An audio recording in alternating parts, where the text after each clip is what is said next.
ଝିଅ ମାନେ କାହିଁକି ଏତେ ଉଦ୍ଧତ ହେଉଛ? ତୁମର ଯେଉଁ ନୂଆ ନୂଆ ଏବେ ଯେଉଁ ବୟସର ଦୋଷ ନା ଏ ଯେଉଁ ପରିବେଶର ଦୋଷ, କାହା ଦୋଷ ଇଏ? କଥାରେ ଅଛି ପୁରୁଷର କମେଇ ଖାଇବ ନା ପୁରୁଷର ରୂପକୁ ଖାଇବ। ପରିବାର ଘର ଭିତରେ ସମ୍ଭାଳି ପାରୁନାହାନ୍ତି, ଗେଟ୍ ମୁହଁରେ ଯାଇକି ବସୁଛନ୍ତି ପରିବାରଟାକୁ ଯୋଡ଼ିବା ପାଇଁ। ଘର ଭିତରେ ଯୋଡ଼ି ପାରୁନାହାନ୍ତି, ଗେଟ୍ରେ ଧାରଣା ଦେଲେ କୁଆଡ଼େ ଯୋଡ଼ି ହେଇଯିବ। ଆଜିକାଲି ଯେଉଁ ମୁଣ୍ଡ ଉପରେ ଆପଣ କଳା ରଖିଛନ୍ତି, ସେ ଝିଅ ମୁଣ୍ଡଟାକୁ ନଣ୍ଡା କରିଦେଉନି। ଶୁଣନ୍ତୁ, ଭଗବାନ ତ ସୃଷ୍ଟି କରିଛି କଳା ଆଉ ଧଳାରେ। ଭଗବାନ ତ ନିଜେ କଳା, ଜଗା ତ ନିଜେ କଳା, କୃଷ୍ଣ ତ ନିଜେ କଳା। ଏବେ ଦିନେ ମୁଁ ତମ ସାଙ୍ଗେ ତ ଡିସ୍କସନ୍ କରିଥିଲି ହୋଲି ବେଳକୁ, ଯେ କୃଷ୍ଣ ପଚାରୁଛନ୍ତି ତାଙ୍କ ମାଆଙ୍କୁ ଯଶୋଦାକୁ, ତମେ ତ ଗୋରା, ବାପା ତ ଗୋରା, ରାଧା ତ ଏତେ ଗୋରା, ମୁଁ କାହିଁ କଳା? ମୋତେ କ'ଣ ତମେ କେଉଁଠୁ ପାଇଥିଲ କି? ଗୀତଟେ ନାହିଁ, ମେ କ୍ୟୁଁ କାଲା, ରାଧା ତ ଏତେ ଗୋରା, ମୁଁ କାହିଁ କଳା ଏତେ? ସବୁବେଳେ ଯେଉଁ ଗୋଟେ ନାହିଁ, ଯଶୋମତୀ ମେଇଆ ସେ ପୁଛେ ନନ୍ଦ ଲାଲା, ରାଧା କ୍ୟୁଁ ଗୋରୀ ମେ କ୍ୟୁଁ କାଲା। ତେଣୁ ନିଜେ କୃଷ୍ଣ ପଚାରୁଛନ୍ତି ମୁଁ କାହିଁ କଳା? ତେଣୁ ମା ଏଠି କହୁଛନ୍ତି ଅନ୍ଧାରଟା ବି କଳା, ଆକାଶରେ ବାଦଲ ବି କଳା, କୋଇଲି ବି କଳା, କୋଇଲି କେତେ କଳା, ତା କଣ୍ଠ କେତେ ସୁନ୍ଦର। ତେଣୁ କଳା ଗୋରାରେ କିଛି ନଥାଏ, କ୍ୱାଲିଟିରେ ଦରକାର। ମାନେ ଗୋଟେ ପିଲାଟେ ଭଲ ହେବା ଦରକାର। ଆମେ କଥାରେ ଅଛି ଗୋଟେ ପୁରୁଷର ଆମେ କ'ଣ ଦେଖୁ? ପୁରୁଷର କମେଇ ଦେଖୁ, ପୁରୁଷର ଗୁଣ ଦେଖୁ, ପୁରୁଷର ଚରିତ୍ର ଦେଖୁ। ତେଣୁ କଥାରେ ଅଛି ପୁରୁଷର କମେଇ ଖାଇବ ନା ପୁରୁଷର ରୂପକୁ ଖାଇବ। ପୁରୁଷର କମେଇ ଭଲ ଥିଲେ ଝିଅଟା ଭଲରେ ରହିବ। ରୂପରେ କ'ଣ ଅଛି? ଏଇ ରୂପ କ'ଣ ସବୁଦିନ ରହେ ନା ଏଇ ଯୌବନ ସବୁଦିନ ରହେ? ଏଇ କେତେବେଳେ ଆମେ ଯେତେବେଳେ ମରିବା ଏଇ ରୂପ ଥିବ ଆମକୁ, ଆଜି ଚିକଣ ଅଛି କାଲିକି ଚମ ଧୁଡ଼ୁ ଧୁଡ଼ୁ ହେଇଯିବ। ତେଣୁ ଯେଉଁମାନେ ରୂପକୁ ଦେଖନ୍ତି ବା କଳାକୁ ଦେଖନ୍ତି ସେ କଳାକୁ ମଣିଷ କୁହାଯାଏନି। ଆଉ ଗୋଟେ କଥା ହେଲା, ବର୍ତ୍ତମାନ ଯେଉଁ ଇସ୍ୟୁଟା ଉପରେ ପଚାରୁଛ, ସେ ଇସ୍ୟୁକୁ ଛାଡ଼ିକି ଗୋଟେ ଭଦ୍ର କେସ୍କୁ ପଳାନ୍ତୁ। ସେ ବି ଗୋରି ଥିଲା, ଇଏ ବି ଗୋରି ଥିଲା। ସେ ୟୁରୋପୀ ଗୋରି, ଇଏ ହେଲା ଓଡ଼ିଶା ଗୋରି।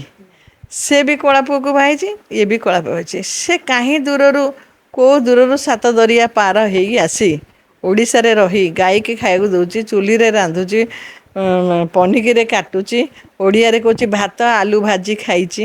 ବର୍ତ୍ତମାନ ସେ ଆମ ପରମ୍ପରାକୁ, ଆମ ସଂସ୍କୃତିକୁ ସେ ଆପଣେଇ ନେଲା, ୟୁରୋପ ଝିଅ। କିନ୍ତୁ ଏଠିର ଝିଅ କଳା କହିକି ସେ ବେଦରୁ ବାବୁ ପଳାଉଛନ୍ତି। ତେଣୁ ଏଇ ଯେଉଁ ଝିଅଟି କହୁଛି ବାହାଘର ଆଗରୁ, କ'ଣ ସାଙ୍ଗେ ସାଙ୍ଗେ ତ ବାହାଘର ହୁଏନି। ନିର୍ବନ୍ଧ ପଡ଼ିବ, ମଙ୍ଗଳ ପାଗ ହେବ, ପୁଅ ଘର ଝିଅଠୁ ବେଶୀ ଖର୍ଚ୍ଚ। ବାରାତି ଯିବ, ମଙ୍ଗନ ହେବ, ତାପରେ ବାହାଘରରେ ବାରାତି ଯିବ, ତାପରେ ଲୁଗାପଟା କିଣା ହେବ। ଚତୁର୍ଥୀ ଯାକେ ହେଲା 6 ଦିନ ଗୋଟେ ପୁଅ ଘରେ ଲୋକମାନେ ବନ୍ଧୁବାନ୍ଧବ ରହନ୍ତି। ଝିଅ ଘରେ କିନ୍ତୁ 2 ଦିନ ଆସିବେ, ମଙ୍ଗଳ ପାଗ, ବାହାଘର ସରିଲା, ଝିଅ ପଳେଇବେ କୁଣିଆ। ତେଣୁ 6 ଦିନରେ ୟାର ଯେଉଁ ଖର୍ଚ୍ଚ ହେଇଛି, ଆ ଖର୍ଚ୍ଚଟା ବହନ କରିବ କିଏ? 1, ୟାର ଯେଉଁ ଇଜ୍ଜତ ଯାଇଛି ବହନ କରିବ। 2, ତାକୁ ଯେଉଁ କଳା ବୋଲି କହିକି ତାକୁ ଯେଉଁ ଡିପ୍ରେସ୍ କରୁଛ, ତମେ ଯେଉଁ କହିଲ ମୁଁ ସୁଇସାଇଡ଼୍ କରିଦେବି ଯଦି ମୁଁ ଏଇ କଳା ଘରେ ରହିବି, ତା'ର ଯେଉଁ ଇଜ୍ଜତଟା ଯାଇଛି ସେ ଯଦି ସୁଇସାଇଡ଼୍ କରି ତା ମାଆକୁ ପୁଅଟେ ଦେବ କିଏ? କାଲି ଗୋଟେ ପୁଅ ମରିଛି ଦେଖିଛନ୍ତି ଗୋଟେ ନ୍ୟୁଜ୍ରେ, ଯେ ସେ ଝିଅ 8 ଲକ୍ଷ ଟଙ୍କା ନେଲା, ତା ସହିତ ଲିଭ୍ଇନ୍ରେ ରହିଲା, ଲାଷ୍ଟକୁ ମନା କରିଦେଲା ବାହା ହେବା ପାଇଁ, ଓଲଟି ତା ନାଁରେ ରେପ୍ କେସ୍ ପକାଇଲା। ସେ ପିଲା କାଲି ସୋସିଆଲ ମିଡ଼ିଆରେ ଆକ୍ଟିଭ୍ ଥାଇକି ସୁଇସାଇଡ଼୍ କରିଛି, ଯେମିତି ସତ୍ୟବାଦୀର ଗୋଟେ ପୁଅ ହେଇଥିଲା, ଇଞ୍ଜିନିୟର ପୁଅ। ତେଣୁ ଝିଅମାନେ କାହିଁକି ଏତେ ଉଦ୍ଧତ ହେଉଛ? ତୁମର ଯେଉଁ ନୂଆ ନୂଆ ଏବେ ଯେଉଁ ବୟସର ଦୋଷ ନା ଏ ଯେଉଁ ପରିବେଶର ଦୋଷ, କାହା ଦୋଷ ଇଏ? ବାପା ମା' ବଡ଼ କରୁଛନ୍ତି, 24 ବର୍ଷ 28 ବର୍ଷ କରୁଛନ୍ତି।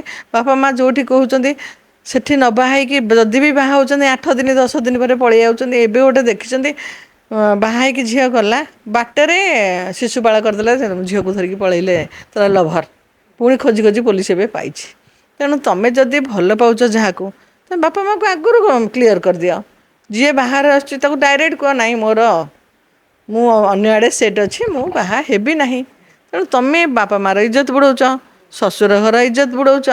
ଏହା ଫଳରେ କ'ଣ ହେଉଛି, ସମସ୍ତେ ମେଣ୍ଟାଲ, ବର୍ତ୍ତମାନ 2 ପକ୍ଷ କାଲି ବସିଥିଲେ, ମଧ୍ୟସ୍ଥି କଲା, ମୁଁ ମଧ୍ୟସ୍ଥି କରିକି ଭୁଲ କରିଛି, ପୁଅ କାଲି ଆସିଲା କିନ୍ତୁ ଝିଅ ଆସିଲାନି। ତେଣୁ ଝିଅ କାହିଁକି ଗଲା ସେ ସମସ୍ତଙ୍କ ସାମ୍ନାରେ କହୁ। ଆଉ ଗୋଟେ ଜିନିଷ, ତ ବର୍ତ୍ତମାନ ଲର ସିଷ୍ଟମ୍ ଯାହା, ୱାନ୍ସ ତୁମେ ବୈଦିକ ରୀତିରେ ବାହା ହେଇଗଲେ, ବେଦିରେ ସିନ୍ଦୁର ଲଗେଇଛନ୍ତି, 7 ଫେର ଦେଇଛନ୍ତି, ହାତ ଗଣ୍ଠି ଫିଟା ହେଇଛି, ବୋହୂ ହେଇକି ବି ଘରକୁ ଆସିଛି। ତେଣୁ ଥରେ ୱାନ୍ସ ବାହା ହେଇଗଲା ମାନେ ଏଇଟା ରେଜିଷ୍ଟର୍ଡ଼ ହେଇଗଲା ବାହାଘର ହେଇଛି ବୋଲି। ତେଣୁ ଝିଅ ଯେହେତୁ ପଳେଇଲା, ପୁଅକୁ ଏନେ ଝିଅ ଆଉ ଗୋଟେ ଦେବାଟା ବହୁତ ମୁସ୍କିଲ ହେଇଯିବ। କାହିଁକିନା ସେ ଝିଅ ଯେଉଁଠିକି ଯିବ, ଯଦି ସେଠି ସେ ଭଲ ନ ରହିପାରିଲା, ବହୁତ ମୋ ପାଖରେ ଏମିତି କେସ୍ ଅଛି, ଏମିତି ପଳେଇବେ, ଅନ୍ୟ ଆଡ଼େ ଯାଇକି ଯାହାକୁ ଭଲ ପାଉଥିବେ ତା ପାଖରେ ରହିବେ, ପୁଣି ବ୍ୟାକ୍ କରିବେ, ବ୍ୟାକ୍ କରିକି କହିବେ ତୁ ମୋତେ ଏତିକି ମେଣ୍ଟେନାନ୍ସ ଦେ। ପୁଣି ଫେରିବେ। ଫେରିଲା ବେଳକୁ ଏଇ ବର୍ତ୍ତମାନ ସେ ଯେହେତୁ ବେଦିରେ ବସିଛି ବାହା ହେଇଛି ତା ପାଖରେ ଥାଉ ନଥାଇ ବର୍ତ୍ତମାନ ଲିଗାଲ ୱାଇଫ୍ ସେ ପିଲାର ସେ ଝିଅ। ତେଣୁ ବର୍ତ୍ତମାନ ସେ ପୁଅ ଆଉ କେଉଁଠି ବାହା ହେଇ ପାରିବ ନାହିଁ ଯେତେ ଦିନ ପର୍ଯ୍ୟନ୍ତ ଏ ଝିଅଠୁ ସେ ଛୁଟକାରା ନ ପାଇଛି। ହଁ ନଇଛି। ତେଣୁ ସେମାନେ କ'ଣ କରିବେ ଯଦି ଝିଅ ଆସିବ ପୁଅ ଆସିବ ଆଉ ଯେତେକ ବିଜ୍ଞ ଲୋକ ଆମର ଯଜ ବୁଦ୍ଧିଜୀବୀ ଲୋକମାନେ ବସିବେ ଗାଁର ପଞ୍ଚାୟତ ବସୁଛି ସେଠି ଦୁଇ ଜଣଙ୍କ ଯାର ସହମତିରେ ଯଦି ମ୍ୟୁଚୁଆଲ୍ ଡିଭୋର୍ସ ହେବ ତାକୁ କୋର୍ଟରେ ଫାଇଲ୍ କରିବେ ମ୍ୟୁଚୁଆଲ୍ ଡିଭୋର୍ସ କରିକିନି ଇଏ ତା'ର ଲାଇଫ୍ ସେଟ୍ କରିବ ଇଏ ତା'ର ଲାଇଫ୍ ଅଲଗା କରିବ ତାହେଲେ ଯାଇକି ହେବ। ନହେଲେ ଝିଅ ଯେଉଁଠି ଥାଉ ଯେମିତି ଥାଉ ସେ ଏଇ ପିଲାର ସ୍ତ୍ରୀ। କାହିଁକିନା ୱାନ୍ସ ବେଦିରେ ବସିଛି ମାନେ ହାତ ଗଣ୍ଠି ପଡ଼ିଛି ମାନେ ସିନ୍ଦୁର ଲଗେଇଛି ମାନେ ଇଏ ତା'ର ସ୍ତ୍ରୀ। ଯେତେ ପର୍ଯ୍ୟନ୍ତ ଡିଭୋର୍ସ ନ ହେଇଛି ସେ ତା ସ୍ତ୍ରୀ। ତେଣୁ ନିୟମ ଅନୁସାରେ ଯଦି ଝିଅ ଆସିବା କଥା ଯଦି ଆସୁ ଯଦି ନ ଆସିବା କଥା ସେ ତାକୁ ଛୁଟକାର ଦେଉ ମ୍ୟୁଚୁଆଲ୍ ଡିଭୋର୍ସ କରିକି ତାକୁ କୋର୍ଟରେ ହେଉ। କାହିଁକିନା ଆମର ସିଷ୍ଟମ୍ ହେଲା ବେଦିରେ ସିନା ବାହା ହେବ କିନ୍ତୁ ଛାଡ଼ପତ୍ର ହେଲା ବେଳକୁ କୋର୍ଟରେ ହେବ। ବେଦିରେ ଯେମିତି ବାହାଘର ହେଉଛି ସେମିତି ଛାଡ଼ପତ୍ର ହୁଏନି। ଆପଣ ଏବେ ଗୋଟେ ଫିଲ୍ମ ଦେଖୁଥିଲେ।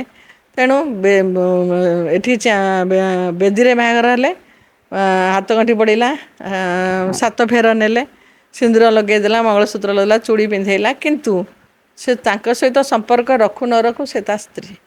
ତେଣୁ ତାଠୁ ଛୁଟକାରା ପାଇବାକୁ ହେଲେ ଦୁଇ ଜଣ ଯାକ କୋର୍ଟକୁ ଯିବାକୁ ପଡ଼ିବ। ଆଉ ଯଦି ମୁଁ ଆଜି କହୁଛି ଏଇଭଳିଆ ଝିଅ ଯଦି ମୋ ପାଖରେ ହେଇଥାନ୍ତା ମୁଁ ତାଙ୍କ ନାଁରେ ଗୋଟେ ମାନହାନି କେସ୍ କରିଥାନ୍ତି। କାହିଁକି ନା ଯେହେତୁ ତୁମେ ବାହାଘର ଯେତେବେଳେ ଆସିଲା ବେଦିରେ ବସିଲ ଦେଖିଲ ପୁଅର ମନେ ପାଉନି ସେଇଠି ଷ୍ଟପ୍ କଲନି। ବାହା ହେଇସାରିଲା ପରେ କାହିଁକି ତାଙ୍କର ହଜାର ଲୋକର ଖାଦ୍ୟ ନଷ୍ଟ ହେଲା ଲୋକଙ୍କ ଆଗରେ ଇଜ୍ଜତ ଗଲା। ଲୋକମାନେ ଆସିଥାନ୍ତେ ରାତିରେ ଭୋଜି ଖାଇ ସକାଳେ ଚତୁର୍ଥୀ ହୋମଟା ହେଇଥାନ୍ତା। ତା ଆଗରୁ ଯେଉଁ ତୁମେ ପଳେଇଲ ଏହା ଫଳରେ ସେ ଲୋକମାନଙ୍କର କେତେ ମେଣ୍ଟାଲ ଡିପ୍ରେସରେ ସେ ଥିବେ। ସେ ପୁଅ କ'ଣ ତାଙ୍କ ବାପା ମା' କ'ଣ ତାଙ୍କର ଇଜ୍ଜତ ଗୁଡ଼ାଇ ଗଲା। ତେଣୁ ମାନହାନିଟେ କରିବା ମୁଁ ହେଇଥିଲେ ମୋ ପରିବାରରେ ଯଦି ଏଇଟା ହେଇଥାନ୍ତା ମୁଁ ସୋସିଆଲ୍ ମିଡ଼ିଆରେ ଯାହା ଦେଖିଲି ଯାହା ଚାଲିଛି ଆର ପ୍ରତ୍ୟାରୋପ ମୁଁ ଗୋଟେ ତାଙ୍କ ଡିଫର୍ମେସନ୍ କରିଥାନ୍ତି ତାଙ୍କ ବାପ ଝିଅ ନାଁରେ। କାହିଁକି ନା ତମର ଯଦି ମନ ପାଇଲାନି ଦି ପକ୍ଷ ଆସିଥିବେ ଦେଖ ଆଜିକାଲି ସୋସିଆଲ୍ ମିଡ଼ିଆ ଯୁଗ ପୁଅ ବିଷୟରେ ତୁମେ ବୁଝିପାରିଥାନ୍ତ ପୁଅକୁ ଦେଖିନା ତ ବିନା ଦେଖିକିନି କେମିତି ବାହାଘର ଏଇଟା ଇମ୍ପସିବୁଲ୍ କଥା। ଝିଅ ନିଶ୍ଚୟ ଦେଖିଥିବ। ଇଏ କ'ଣ ତେତେ ପୁରୁଣା ଯୁଗ ହେଇଛି ଯେ ବାପା କହିଦେଲେ ମା' କହିଦେଲେ ଝିଅକୁ ନ ଦେଖି ବାହା ହେଇ ପଡ଼ୁଥିଲେ ଜେଜେବାପା ଜେଜେମା ଆମର ଯେମିତି ବାହାଘର ଦିନ ହିଁ ଦେଖୁଥିଲେ ଚତୁର୍ଥୀ ଦିନ ହିଁ ସ୍ତ୍ରୀର ମୁହଁ ଦେଖୁଥିଲେ ସ୍ତ୍ରୀ ଜାଣୁଥିଲା ଇଏ ମୋ ସ୍ୱାମୀ ଇଏ ମୋ ସ୍ତ୍ରୀ ବାପା ମା' ଯେଉଁଠି କହୁଥିଲେ। ଏବେ ତ ସେ ଯୁଗ ନାହିଁ। ତେଣୁ ଆଜିକାଲି ସୋସିଆଲ୍ ମିଡ଼ିଆ ଯୁଗ ଫଟୋ ଦେଖୁଛନ୍ତି ହ୍ୱାଟ୍ସଆପ୍ ଦେଖୁଛନ୍ତି ପାଖରେ ଯାଇକି ଦେଖୁଛନ୍ତି ନିର୍ବନ୍ଧ ପଡ଼ି ସାରିଲା ପରେ ଫୋନ୍ରେ ଗପୁଛନ୍ତି ପାର୍କକୁ ଯାଉଛନ୍ତି ନିର୍ବନ୍ଧ ପଡ଼ିଲା ପରେ ତାଙ୍କ ଭିତରେ ସେମାନଙ୍କ ଦିନ ଭିତରେ କେମିତି ଭଲ ସମ୍ପର୍କ ରହିବ ବୋଲି ବାପା ମା' ବି ଛାଡ଼ି ଦେଉଛନ୍ତି। ଯାଅ ସେମାନେ ତ ନିର୍ବନ୍ଧ ପଡ଼ି ସାରିଲାଣି ବାହା ତ ହେବେ ଫିଲ୍ମ ଯାଆନ୍ତୁ କି କେଉଁଠି ବସନ୍ତୁ କି ପାର୍କରେ ବସନ୍ତୁ ତାଙ୍କ ଭିତରେ କଥାବାର୍ତ୍ତା କରନ୍ତୁ ଫୋନ୍ରେ ଗପୁଛନ୍ତି ସବୁ କରୁଛନ୍ତି। ଏତିକି ଦିନ ସମୟ ଭିତରେ ତୁମେ କ'ଣ ତାକୁ ଦେଖିପାରିଲନି ସେ କଳା ବୋଲି କି ସେଇ ପିଲା ନୁହଁ ଆଉ ଗୋଟେ ପିଲା ବୋଲି ଯେଉଁ କହୁଛନ୍ତି ତ ଆନ୍ଧାର ଦେଖେଇଲା ତାକୁ 32 ବର୍ଷ ବୋଲି। ତେଣୁ ଗୋଟେ ୟୁରୋପ ଝିଅକୁ ଦେଖ ୟାକୁ ଦେଖ। ତେଣୁ ଝିଅମାନେ ବାପା ମା' ବଢ଼ଉଛନ୍ତି 25 ବର୍ଷ ଯାକେ ଖୁଏଇ ପିଏଇ ଲାଳନ କରି 6 ମାସ 5 ମାସର ପ୍ରେମରେ ଘର ଛାଡ଼ିକି ଯାଉଛନ୍ତି ଲଭ୍ ଜିହାଦ ଭଳିଆ ହଣା କଟା ହେଉଛନ୍ତି। କିଏ କାହାକୁ ହାଣି ଦେଉଛି କିଏ କାହାକୁ କେତେ ବିଷ କରି ପକାଇ ଦେଉଛନ୍ତି ଇଏ କରୁଛନ୍ତି। ତେଣୁ ବାପା ମା'ର ଯେଉଁ କଥା ଯେଉଁମାନେ ନ ମାନିଛନ୍ତି ସେମାନେ ଦୁଃଖ ପାଇବାଟା ଦୁଃଖ ହେଉଛି।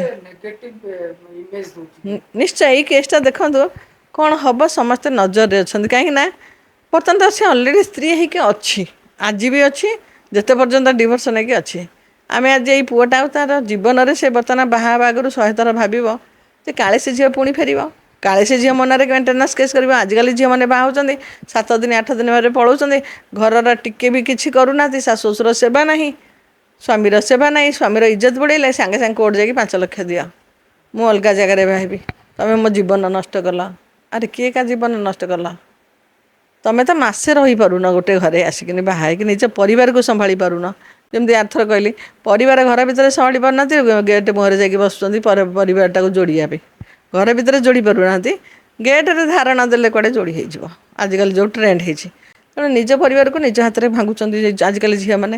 ତେଣୁ ମୁଁ ଝିଅମାନଙ୍କୁ କହୁଛି ଯଦି ତୁମର ବାହା ଆଗରୁ କିଛି କେଉଁଠି ଆଫେୟାର୍ସ ଅଛି ବାପା ମାଆକୁ ଜଣେଇ ଦିଅ ଯେ ନାଇଁ ଆମେ ସେଠି ବାହା ହେବୁନି। ତେଣୁ ବାପା ମାଆର ସମ୍ପତ୍ତି ନଷ୍ଟ କରିବାକୁ ଦିଅନି ବାପା ମା' ମୁଣ୍ଡକୁ ନଇବାକୁ ଦିଅନି କି ସେମାନଙ୍କର ନଇବାକୁ ଦିଅନି।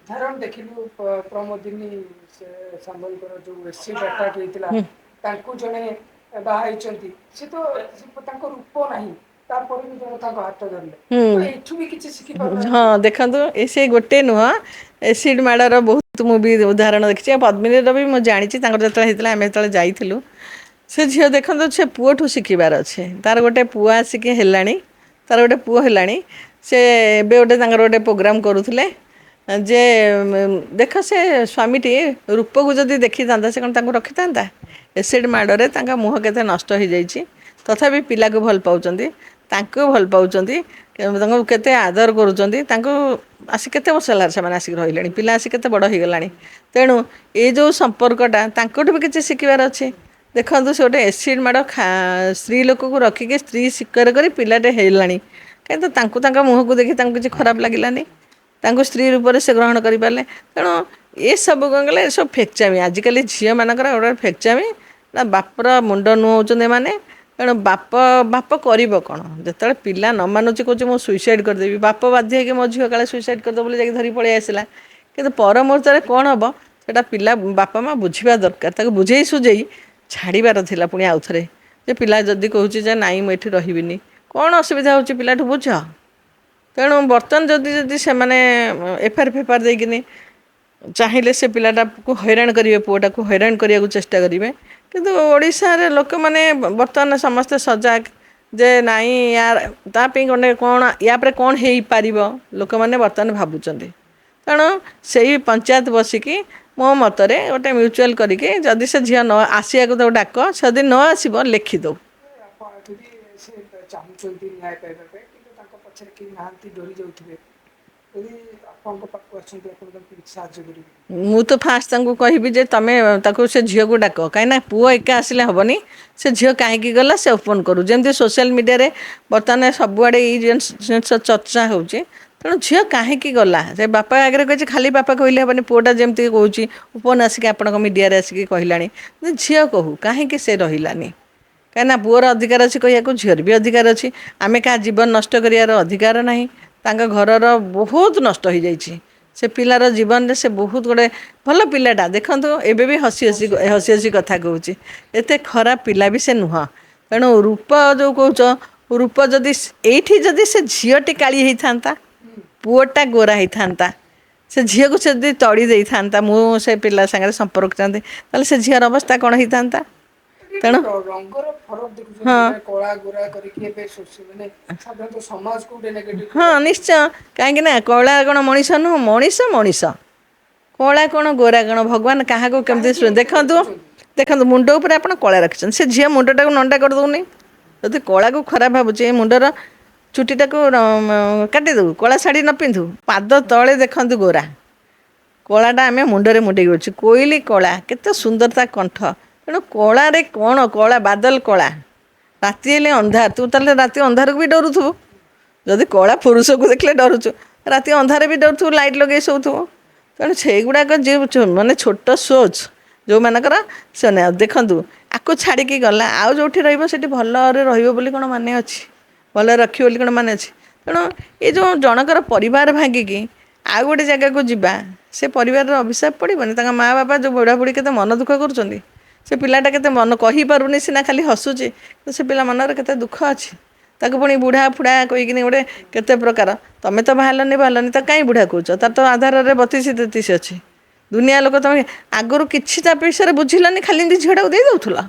ଏବେ ବୁଢ଼ା କହିକିନି ମାଉସୀ ଜେଜେମା କକେଇ ଖୁଡ଼ି ଯେଉଁ ସବୁ କହୁଛନ୍ତି ବାଇଟ୍ ଦେଉଛନ୍ତି ତମେ କ'ଣ ଏମିତି ଅନ୍ଧ ଥିଲ ତମେ ବୋକା ଥିଲ ତମେ ସବୁ ବୋକା ସେ ପୁଅଟା ଚାଲାକ ଥିଲା ତମ ଝିଅକୁ ନେଇଯାଉଥିଲା ବାହାଇକି ତମେ ତାକୁ ତା ବିଷୟରେ କିଛି ନ ବୁଝିକି ଝିଅଟାକୁ ଦେଇ ଦେଉଥିଲ ତାହେଲେ ତମେ ବୋକା ଝିଅର ପୁତୁରାକୁ ଦେଖେଇ ଦାଦାକୁ ଦେଖାଉଥିଲେ ଯେଉଁ କହୁଛ ତାହେଲେ ତମେ ବୋକା ଥିଲ ତମ ଘରକୁ ଗାଁକୁ ଯାଇ ଝିଅକୁ ଧରି ବାହା ହେଇ ସେ ଆସି ସାଇଲାଣି ତମେ ଜାଣିନ ସେ ଦାଦା କି ପୁତୁରା ଆଉ ସେ କଳା କି ଧଳା ତାହେଲେ ତମେ ମାନେ ବୋଗସ୍ ତମେ ସବୁ ବୋକା ଥିଲ ତମେ ଯେହେତୁ ଜାଣିପାରିଲନି ପିଲାଟା ଦାଦା କି ପୁତୁରା ତେଣୁ ଏଇଟା ସବୁ ମିଛ ସେ ଝିଅ ସତ କହିବ ସେ ଝିଅ ଆସିଲେ ଜଣାପଡ଼ିବ ସେ ଝିଅ ଆସିକି ସେଠି ଗୋଟେ କାଉନସିଲିଂ ଆଉଥରେ ହଉ ସେଠି ବସିକି ଆଲୋଚନା ପର୍ଯ୍ୟାଲୋଚନା ହଉ ଆଉ ସେ ଝିଅ ଯଦି ନ ରହିବ ତାକୁ କୁହ ସେ ପିଲାକୁ ସେ ମୁକ୍ତ କରୁ ସେ ବାହାଘରର ଯେଉଁ ଡେଜିଗ୍ନେସନ୍ଟା ସ୍ତ୍ରୀରୁ ତାକୁ ମୁକ୍ତ କର, ପିଲା ଅଲଗା ଆଡ଼େ ବାହା ହଉ, ସେ ଝିଅ ଅଲଗା ଆଡ଼େ ଯୋଉଠି ଯାଉଛି ଯୁଆଡ଼େ ଯାଉ, ପିଲାଟାକୁ ପୁଅଟାକୁ ମୁକ୍ତ କରିଦେଉ।